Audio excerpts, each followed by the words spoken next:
Cancer जब वापस आता है उन 4 कारणों के ऊपर बात करेंगे।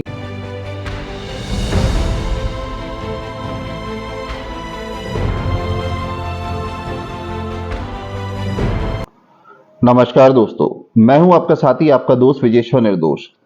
दोस्तों, कैंसर का इलाज अब पूरी तरीके से करा लिया गया है। सर्जरी भी हो गई और रेडिएशन भी हो गया, कीमोथेरेपी भी हो गई।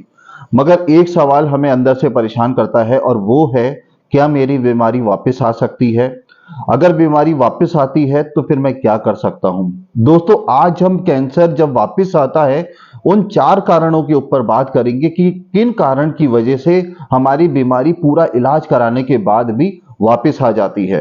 दोस्तों, वीडियो बहुत ही इंटरेस्टिंग है, वीडियो को लास्ट तक देखिए। अगर चैनल पे नए हैं तो चैनल को सब्सक्राइब करिए, शेयर करिए और लाइक करिए, ताकि हम और आप एक दूसरे की यूं ही मदद करते रहें। तो आइए दोस्तों, वीडियो को शुरू करते हैं। दोस्तों, मैंने इलाज पूरा कैंसर का करा लिया है। मैंने कीमोथेरेपी ले ली, रेडिएशन थेरेपी ले ली और मैंने सर्जरी भी करा ली है। तो अब जब मेरा पूरा कंप्लीट ट्रीटमेंट हो गया है तो अब मेरी बीमारी क्यों वापस आएगी? सबसे ज्यादा लोग इसी से डिप्रेस होते हैं, इस क्वेश्चन से। और सबसे ज्यादा एंजाइटी भी, जब पूरा कैंसर का इलाज चलता है, इलाज खत्म हो जाता है, तो ये एंजाइटी हमारे दिमाग के अंदर लगातार काम करती रहती है। दोस्तों, आखिर वो क्या कारण है कि हमारी बीमारी वापस लौट आती है? मैं यहाँ पर जरूर ये बताना चाहूंगा कि हाँ, कैंसर वापस आ जाता है, मगर उसके पीछे कुछ कारण होते हैं।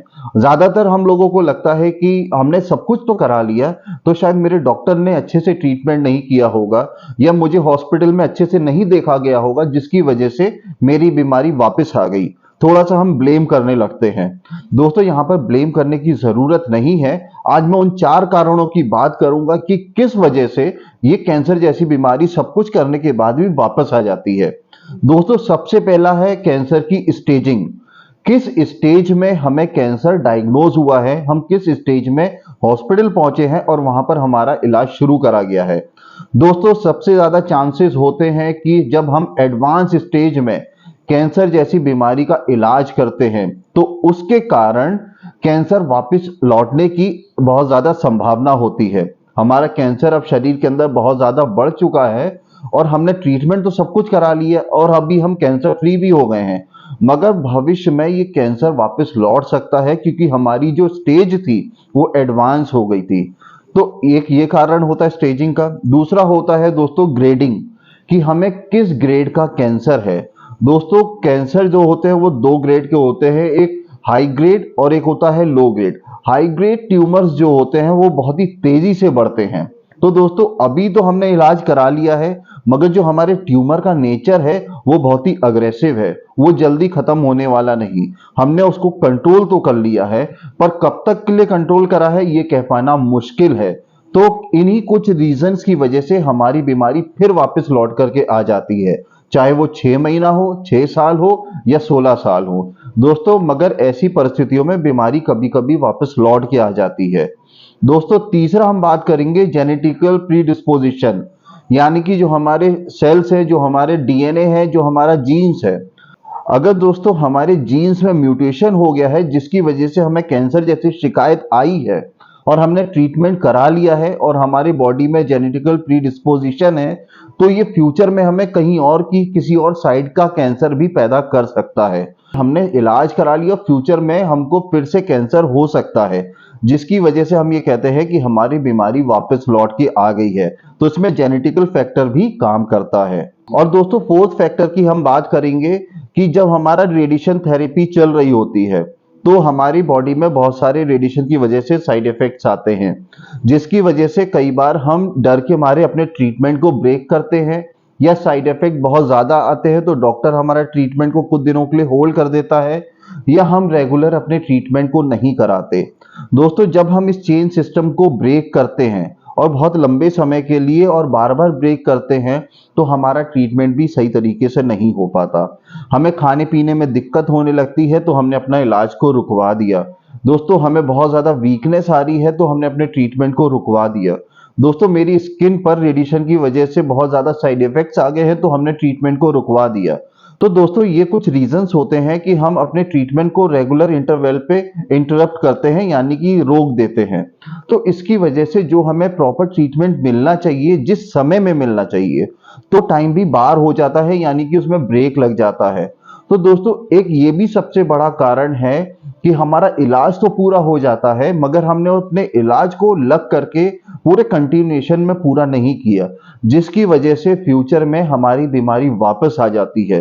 दोस्तों यहाँ पर मैंने आपको 4 ऐसे फैक्टर बताए हैं जिनकी वजह से हमारी बीमारी वापस लौट आती है, जिसमें से सबसे पहले है कैंसर की स्टेजिंग। अगर एडवांस स्टेज में कैंसर डायग्नोज हुआ है, स्टेज बहुत ज्यादा एडवांस हो चुकी, तब ये दिक्कत आ सकती है। ट्यूमर की ग्रेडिंग क्या है, और इसके बाद दोस्तों जेनेटिकल प्रीडिस्पोजिशन, हमारे सेल्स में म्यूटेशन होने लगता है, जिसकी वजह से कैंसर फ्यूचर में भी हो सकता है। और हमारे ट्रीटमेंट का कंटिन्यूएशन अगर हम बार बार उसको ब्रेक करते हैं अपने सहूलियत के हिसाब से, तो भी ये बीमारी वापस लौट के आ जाती है दोस्तों। मगर हम कहते हैं कि हमने तो सारी इन्वेस्टिगेशन करा ली है, सारी प्रॉपर बड़ी बड़ी जांचें करा ली, तो फिर हमें प्रॉपर ट्रीटमेंट क्यों नहीं मिल पाता, इस चीज को जड़ से क्यों नहीं खत्म कर देते। दोस्तों मैं यहाँ पर आपको बताना चाहूंगा कि हर इन्वेस्टिगेशन की अपनी एक लिमिटेशंस होती हैं। कैंसर को इनिशियल स्टेज में ही पकड़ करके खत्म कर दो, डायग्नोस कर लो, तो आपको ट्रीटमेंट के द्वारा कैंसर से क्योर किया जा सकता है। मगर फिर भी हम इनिशियल स्टेज पे कैंसर को पकड़ तो लेते हैं, मगर यहाँ पर मैं आपको बताना चाहूंगा कि यहाँ पर इनिशियल कुछ भी नहीं होता। क्योंकि जब हम कोई ब्लड टेस्ट करते हैं या सीटी स्कैन, एमआरआई या पेट स्कैन की जांच करते हैं, तो दोस्तों यहाँ पर कुछ फैक्टर्स काम करते हैं। तो यहाँ पर दोस्तों मैं इन सब चीजों को रिलेट करते हुए एक सिंपल भाषा में आपको एक एग्जांपल देना चाहूंगा। दोस्तों अगर हम घर में कोई मीठी रेसिपी, सपोज खीर बनाते हैं, और हमने बोल भर के खीर बनाई है और उसमें हम चुटकी भर चीनी डाल दें, मगर खीर में उतनी मिठास नहीं होगी। मगर ये रियलिटी है कि उस खीर के अंदर चीनी मिक्स है। अगर हमें उस मिठास को महसूस करना है तो हमें एडिक्वेट क्वांटिटी में चीनी मिक्स करनी पड़ेगी। तो सेम दोस्तों यही हमारे बॉडी के साथ भी होता है। अगर हमें बॉडी में कैंसर की स्क्रीनिंग कर रहे हैं, कोई ब्लड टेस्ट कर रहे हैं, तो उस अमाउंट में हमारी मशीन को, जो डायग्नोस्टिक मशीन है, उसको उस अमाउंट में कैंसर सेल्स जो बॉडी के अंदर बन रहे होते हैं वो चाहिए होते हैं। ब्लड स्ट्रीम में जो भी एबनॉर्मेलिटीज आती हैं, तो वो चाहिए होता है उस मशीन को, ताकि वो बता सके कि कैंसर है या नहीं है। तो अगर ये क्वांटिटी उस सर्टेन लेवल तक नहीं है, तो जिसकी वजह से वो मशीन उस चीज को डिटेक्ट नहीं कर पाती। मगर ये रियलिटी है कि उस समय हमारे शरीर के अंदर कैंसर की शुरुआत हो चुकी है। तो दोस्तों हाँ, कुछ यहाँ पर मेडिकल साइंस की भी लिमिटेशंस आ जाती हैं, मगर यहाँ पर मेडिकल साइंस यहाँ पर इतना एडवांस हो चुका है कि जैसे ही वो उस सर्टेन लेवल में आती है तो हम उस चीज को पकड़ सकते हैं। और बहुत सारे लोग अपने फिजिकल हेल्थ और अपने डेली शेड्यूल पे इतना माइन्यूटली ध्यान रखते हैं कि बॉडी में सर्टेन चेंजेस आने के साथ ही साथ वो डॉक्टर के पास जाते हैं और विजिट करते हैं। और ऐसे ही लोग आगे चल के कैंसर जैसी बीमारी को पकड़ लेते हैं और कैंसर जैसी जंग को जीतते भी हैं। तो दोस्तों यहाँ पर मैंने आपको बताने की कोशिश की है कि क्या फैक्टर होते हैं कि कैंसर जो वापस है हमारे शरीर के अंदर लौट जाता है पूरा कंप्लीट इलाज कराने के बाद भी। तो दोस्तों उम्मीद है कि आपको ये वीडियो से बहुत अच्छी जानकारी मिली होगी और आपने बहुत सारी चीजें सीखी होंगी और समझी भी होंगी। दोस्तों इन सब वीडियो के पीछे बस मेरा एक यही कारण है कि मैं आपको कैंसर के प्रति अवेयर कर सकूं और कैंसर जैसी बीमारी से जो बहुत ही भयानक होती है उनसे लड़ने के लिए आपको जागरूक कर सकूं और आपको क्योर कर सकूं, आपको सिक्योर कर सकूं। दोस्तों अगर आपको ये मेरा वीडियो पसंद आया है तो वीडियो को लाइक करिए, शेयर करिए, सब्सक्राइब जरूर करिए, क्योंकि जब हम इस तरीके की वीडियो एक दूसरे के साथ बांटते हैं तो हम बहुत सारी जिंदगियों को बचा भी पाते हैं। तो दोस्तों उम्मीद करता हूं कि आपको ये मेरा वीडियो पसंद आया है। ऐसे ही हंसते रहिए, मुस्कुराते रहिए। मिलते हैं अगले वीडियो में, तब तक आप अपना ध्यान रखिए, सुरक्षित रहिए और अपने समाज को भी सुरक्षित रखिए। नमस्ते, जय हिंद।